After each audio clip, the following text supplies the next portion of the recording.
Hello and welcome to Wednesday's programme. Coming up tonight between now and 6:30.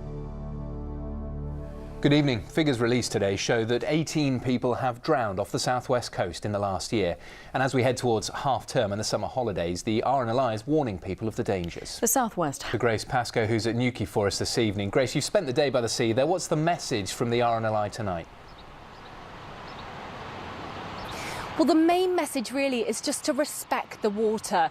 If you're in or around the sea, to not take any unnecessary risks. And if you're swimming or if you're surfing, it's to go to a lifeguarded beach like this one, Fistral Beach, where there are trucks and flags all designed to keep people safe. But as you mentioned, tragically, accidents do happen. I've spent the day on Portreath Beach near Redruth, finding out what to do if you do end up struggling and in the sea. Shock and then panic are major causes of coastal fatalities, and the RNLI have some advice if you're in trouble. They're going to show me just what to do. Ideally not to panic.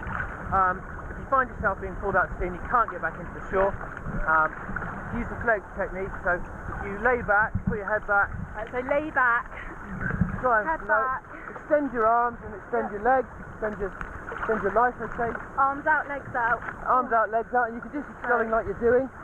Just get your breath, keep your breathing rate down to a nice normal level. Yeah. Do nice and calm, and then look around your surroundings. Yeah. If you're on the beach like this, raise one arm. Yeah. Shout for help. That's it. So what do Portreath's beachgoers think of the RNLI's Float to Live message? I wouldn't have thought of that until now, until you said that to me. I think it could be an idea, but I think you'd be terrified, wouldn't you? You just want to get to the shore as soon as possible. Grace, all of the people you spoke to in your report there said that they would probably panic. I mean, that would probably happen to me if I'm honest, but the advice there is just to stay calm, isn't it? Exactly. So every single person I spoke to today, when I asked what their initial reaction would be, they said panic or they said shock. They then said straight away they'd start swimming, looking to get out the water as soon as possible. They'd look for help. But that isn't the message that's coming out today. The message instead is to take a few minutes, breathe, lie back, float in the sea and think a little bit about what you're going to do before then doing it. And the RNLI believe that could actually be the difference between life and, very sadly, death. OK, Grace Pascoe and Newquay, thanks very much for that. Next tonight, a man who attacked a 96-year-old with a hammer in Taunton has denied trying to kill him, saying he was having a nervous breakdown and hadn't eaten for days. 40-year-old Joseph Isaacs has pleaded guilty to grievous bodily harm with intent, but denies the attempted murder of the D-Day veteran Jim Booth last November. Our reporter Ben McGrail is at Taunton Crown Court for us this evening. Ben, this was the first time Isaacs has been at the trial in person. Well, let's bring you some more news from around the region now. And a man from Dawlish will face trial in the autumn, charged with causing the death of a 20-year-old woman who became trapped in farm machinery. Lauren Scott. Dairycrest has announced it will be investing £75 million into its Davidstow Creamery in Cornwall. The dairy producer Theresa May says a decision to create a spaceport in Cornwall should be announced soon. Newquay Airport. Exeter has the worst broadband speeds in the UK. That's according to research carried out by Digital Strategy. It also Next on this evening's programme, campaigners have written to the government calling for urgent action to reduce harmful levels of pollution around our schools. Research from the University of Exeter found that many of us live in areas with close to or above safe levels of exhaust fumes. Well, as part of National Walk to School Week, the charity Living Streets has set out a series of recommendations to help more people leave the car at home.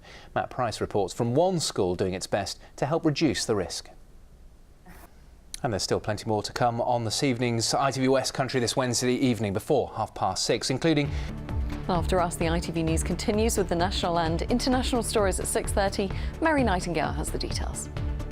But next on our programme, there are fears for the future of the famous Black Swans in Dawlish. Following 2 dog attacks, the town now just has 1 mating pair left. The Town Council wants patrols to be stepped up and any dogs not on a lead to be reported. Richard Lawrence has the story.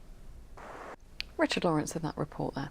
Now, the NHS is approaching its 70th birthday this year, but as we said yesterday, it's not all about medicine, doctors and nurses. In order to function, the health service relies on a vast army of non-clinical workers, particularly in our hospitals. Many of these people have little direct contact with patients, but without them, the NHS couldn't do its job.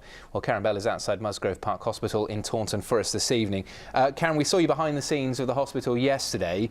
What more have you discovered that patients and visitors might not see? Brilliant, isn't it? All those volunteers in particular in hospitals. Fantastic great job, work. Yeah. Let's turn to sport now, and in cricket, Somerset spinner Dom Bess will make his England debut against Pakistan in their first test at Lord's tomorrow. Captain Joe. Elsewhere, Plymouth Argyle manager Derek Adams has agreed to an improved 5-year contract. He'll also become the club's new head of football. The Pilgrims.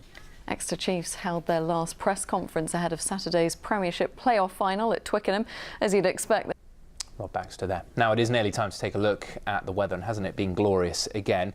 We've sent Kate to a very picturesque spot in Ugborough in the South Hams for us tonight.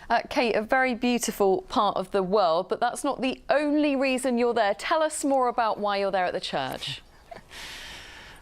Such a lovely sound, isn't it? Very, very English, yeah, I love it. And beautiful setting as well. Kate is still there for us. Kate, let's move on to your day job now, the weather forecast. Is it something to chime about? There we go.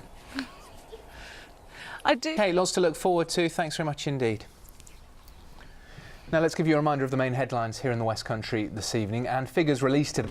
And that's it from us this evening. I'll be back though with the late news at the usual time of 10:30. Now I'll hand you to Mary Nightingale as the ITV News continues. From all of us on this evening's programme, bye-bye. Bye-bye.